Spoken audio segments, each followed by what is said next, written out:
So what I love about Ashevillage Institute is that they're taking these environmental science concepts such as soil science and permaculture and aquaponics, and they're looking at these social justice issues of accessible food and affordable shelter.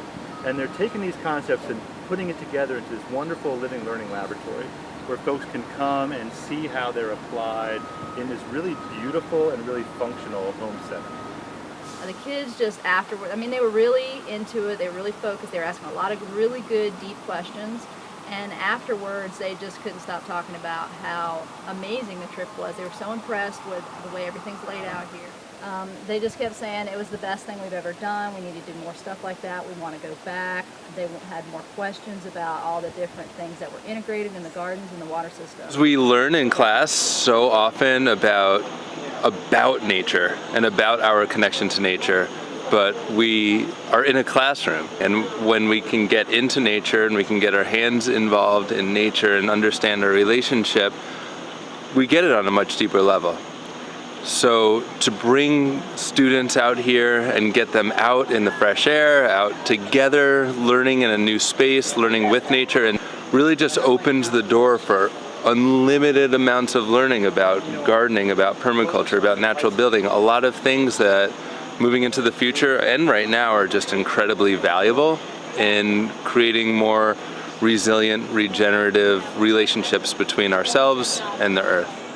Well, my name's Tracy Rizzo. I'm a professor at UNC Asheville.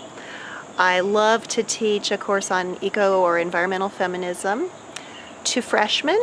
It's part of our special first year experience for freshmen, and we have an explicit goal of getting them out of the classroom and into the Asheville community. Many of them are not from here.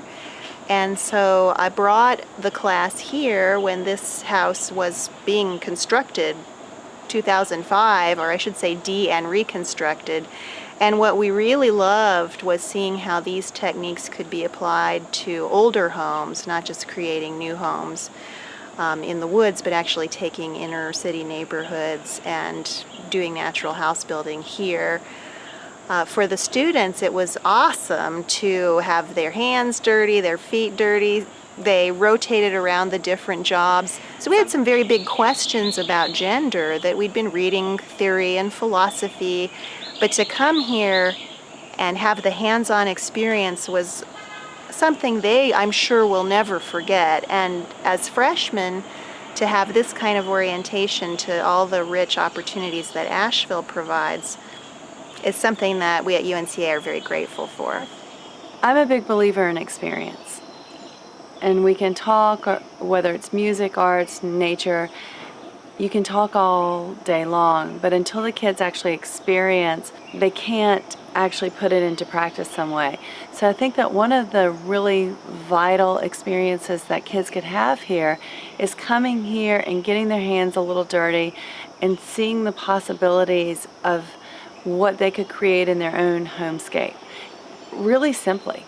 And having just a couple of nuggets to be able to take home to their communities and make it just a little bit more connected to nature and a little bit richer.